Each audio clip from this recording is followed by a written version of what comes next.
Halo, ketemu lagi dengan saya. Yang ini judul lagi studi deskriptif ya, dalam bentuk Divine Daily Dose yang sudah diindonesiakan dosis harian tetapan ya. Contoh yang keempat gitu ya, contoh yang keempat daripada studi deskriptif gitu ya. Jadi ini sengaja juga ditampilkan, ini terkesan sangat farmakologi, tetapi bisa semua bidang sebenarnya melakukan itu ya. Baik itu di bidang farmasi ya, teman-teman sejawat juga di kedokteran kehewanan gitu ya, karena kaitannya dengan One Health itu ternyata tidak hanya masalah penurunan penggunaan antimikroba pada manusia, tetapi juga pada hewan ya, pada hal yang lain-lain, termasuk juga pencemaran di mana-mana ya yang menggunakan terutama terhadap antimikroba gitu ya. Jadi bisa dipakai untuk seluruh bagian itu, di seluruh bidang gitu, untuk penentuan Divine Daily Dose. Juga Kesmas ya, kesehatan masyarakat bisa melakukan itu gitu ya. Jadi pentingnya, jadi kalau Bali sudah mulai, saya lupa kemarin itu yang di Bali itu, terima kasih dengan Bali ya, di Rakornas IKAVI tentang desa sejaka, desa bijak penggunaan antibiotika, antimikroba gitu ya. Jadi mereka melakukan di sana sebagai One Health Collaborating Center gitu ya. Jadi bisa kerjasama dengan pihak-pihak di Universitas Udayana tentang bagaimana menurunkan antimikroba. Jadi di bagian kita sebenarnya, kalau mereka sudah melakukan namanya pemetaan data penyakit, di tempat lain sebenarnya bisa membantu pemetaan penggunaan obat di masyarakat, berapa tingginya penggunaan antimikroba di tempat masing-masing. Jadi Divine Daily Dose ini sangat penting supaya untuk mengetahui kecocokan antara data penyakit di lapangan dengan data penggunaan obat di lapangan ya. Jadi ini Divine Daily Dose, kira-kira judul-judul penelitiannya ya. Total consumption antimicrobial expressed as a number DDD for 1,000 inhabitant per day, the Global Health Observatory oleh WHO, Development of Antimicrobial Divine Daily Dose for Pediatric Population, Antibiotic in Basel gitu ya, kemudian antidiabetic consumption DDD per 1,000 people per day ya, kemudian application of the RTC per DDD method to evaluation captopril and epidemiology in Blue Book Lamongan Regency Healthcare Services ya. Jadi ini kira-kira gambaran judul-judul tentang Divine Daily Dose. Comparison of Divine Daily Dose of drug treatment method for evaluating the consumption of antibiotic and antifungal in intensive care unit ya. Kemudian ada anti-asthmatic drug consumption as indicator of the prevalence of respiratory pathology in pediatric population ya. Kemudian hormonal contraception use in Denmark, penggunaan tuberkulostatik dan antimikrobial di 8 kecamatan Kabupaten Musirawas. Dulu pernah saya lakukan dengan sejawat saya Dr. Firdaus gitu ya, yang sudah diterbitkan di Jurnal Jen, udah cukup lama, tahun 95 gitu ya. Ini kita buat latar belakangnya dalam kebijaksanaan One Health oleh WHO 2020 ditetapkan pentingnya data penyakit infeksi yang disesuaikan data penggunaan antimikroba untuk mengetahui adanya resistensi antimikroba yang sudah dianggap pandemi ya. Jangan lupa dianggap pandemi sudah sekarang ya. Resistensi antimikroba itu minimal 2 paragraf nanti. Kemudian apa itu DDD? Kita lakukan dulu definisinya, adalah suatu teknik pengukuran untuk membandingkan konsumsi obat secara statistik baik regional, nasional, bahkan internasional ya. Jadi kita bisa menggunakan data kita dengan data-data di negara lain, ataupun kalau di Indonesia antara provinsi dan provinsi, kabupaten dan kabupaten. Itu pentingnya penggunaan data ini ya. Penggunaan obat antimikroba secara nasional adalah penggunaan obat yang tepat indikasi, tepat dosis, tepat frekuensi, tepat lama pemberian, dan tepat interaksi, seperti kuliah sebelumnya tentang drug utilization study gitu ya. Nah ini baru pentingnya, alasan pentingnya penelitian, jadi saya nggak bosan-bosan ingat 5 hal ini yang berkaitannya dengan base evidence medicine Dimulai dari belum ada data, melengkapi data, kontroversi data, spesifik lokal area, indikasi baru, ya. Baru kita masuk nanti rumusan masalah. Jadi berapa divine daily dose pengguna antimikroba di kabupaten apa, provinsi apa, pada tahun berapa? Atau boleh saja langsung ke provinsi, ya. Tapi kalau ke provinsi cukup berat juga, kita harus koordinasi dengan semua kabupaten yang ada di provinsi itu, ya. Kita jadi menghubungi semua dinas kesehatan tingkat 2 gitu ya, untuk bagaimana mengumpulkan data yang dipakai biasanya 2.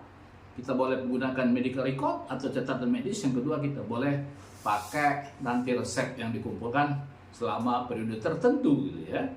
Biasanya 1 tahun kita pakai, ya. Jadi per tahun dihitung DDD-nya berapa, ya.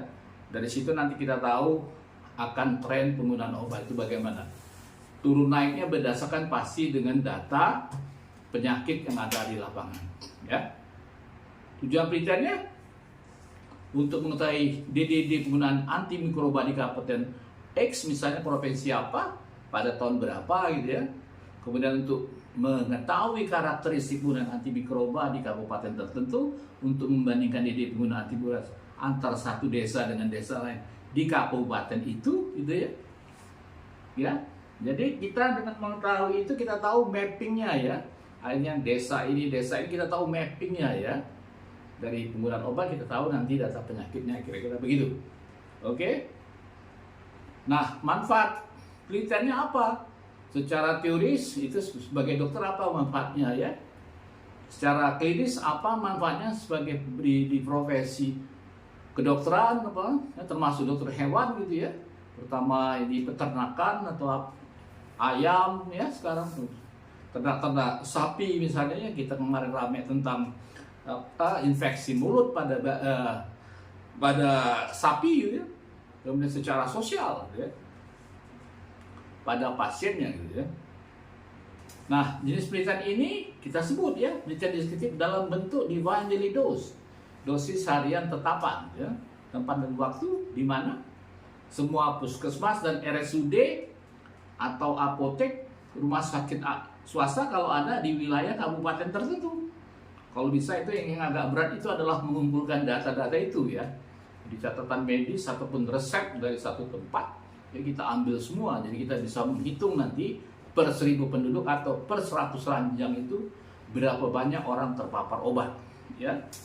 Kemudian populasinya semua catatan medis, puskesmas atau rumah sakit atau resep untuk puskesmas dan apotek di kabupaten tersebut. Ya, sampelnya adalah semua catatan medis atau resep yang berisikan antimikroba selama periode penelitian gitu ya. Kalau kita ngomong 1 tahun, 1 tahun kita ambil semua, gitu ya. Kemudian kriteria inklusinya adalah semua catatan medis yang berisikan antimikroba lengkap dan terbaca, atau semua resep berisikan antimikroba yang terbaca gitu ya. Yang nggak terbaca nanti susah menjelaskannya, apalagi tentang number gitu ya, nomor gitu ya, nomor jumlah gitu ya. Kriteria eksklusif mungkin kita kalau lebih dari 1 antimikroba kita singkirkan, kecuali untuk penyakit tertentu misalnya tuberkulosis dan lepra memang harus dengan multiple drug gitu ya. Besarnya sampel berdasarkan waktu per semester atau per tahun gitu ya, biasanya kita ambil ya. Dan cara pengambilan sampel biasanya dilakukan secara total sampling, semua catatan medis atau resep selama periode Januari sampai Desember 2022 misalnya. Variabel penelitian DDD untuk per 1000 pasien atau per 100 ranjang, ya, kalau di rumah sakit. Jadi itu tadi saya ngomong tadi, bukan hanya bisa dilakukan oleh orang farmakologi dan farmasi, semua bidang bisa melakukan itu ya. Berapa menghitung berapa banyak orang terpapar satu zat atau obat gitu ya. Tolong diingat, secara teori menurut FDA bahwa obat tidak hanya mempunyai indikasi, tapi juga obat bisa menginduksi penyakit baru gitu ya. Ya, dulu misalnya ramai dulu kasus penoterol ya, di bawah tahun 2000 dulu ya. Ternyata penoterol tidak bisa dipakai untuk asma berat gitu ya. Ya, jadi itu menginduksi penyakit baru. Contoh yang terakhir ini adalah simvastatin. Ternyata simvastatin juga bisa menginduksi diabetes gitu ya. simvastatin bisa mendeteksi diabetes. Padahal simvastatin adalah obat penting dalam pengobatan hiperkolesterolemia. Nah, bagaimana dengan sindroma metabolik gitu ya? Pada penelitian adalah DDD untuk per 1000 pasien atau per 100 ranjang. Kemudian variabel sosiodemografik data, umur, seks ataupun yang lainnya kalau menggunakan catatan medis. Bisa juga alamat gitu ya. Alamat, jadi alamat itu paling penting sekali. Kaitannya dengan endemisitas penyakit, seperti apa yang dilakukan oleh teman-teman sejawat di Udayana, Bali gitu ya. Nah, ini definisi operasionalnya ya. Kita buatkan definisi operasionalnya gitu ya. Ya. Tapi tentang total resep ya. Nah, ini bahan dan alat, catatan medis atau resep, dan program komputer statistik apa yang kita pakai. Parameter keberhasilannya ini ya. Jadi kita menghitung konsumsi obat, N dikali D dikali M dikali 1000 dibagi P kali T dikali DDD ya. Jadi N itu jumlah resep dalam waktu tertentu. Kalau kita tentukan 1 tahun, kita hitung semua dalam 1 tahun itu apa saja, berapa banyak ya jumlah resep. D itu jumlah rata-rata obat per resep ya, rata-rata berapa ya kalau kita antibiotik di puskesmas biasanya, apakah cuma 7 biji ya atau berapa biji gitu ya. Kemudian massa dari tiap dosis dalam miligram M itu ya. Kemudian P, populasi, besarnya populasi dalam satu lingkungan atau wilayah puskesmas, ataupun kalau kita mau satu kecamatan itu ada berapa puskesmas, ada berapa rumah sakit, atau berapa apotek ya. Bisa kita gabungkan semuanya gitu ya. Kemudian DDD dari buku pegangan Nordic Council dalam miligram gitu ya. Ini bisa kita lakukan semuanya gitu ya. Nah, 10 baru analisa data, diketahui konsumsi obat per 1000 penduduk atau per 100 ranjang kalau kita lakukan penelitian itu di rumah sakit. Dan ini yang terakhir perpustakaannya ya, yang bisa saya pakai ya. Jadi itu dulu ya yang bisa saya sampaikan. Mudah-mudahan bermanfaat ya. Terima kasih telah menonton dan jangan lupa subscribe, like, and share. Ciao.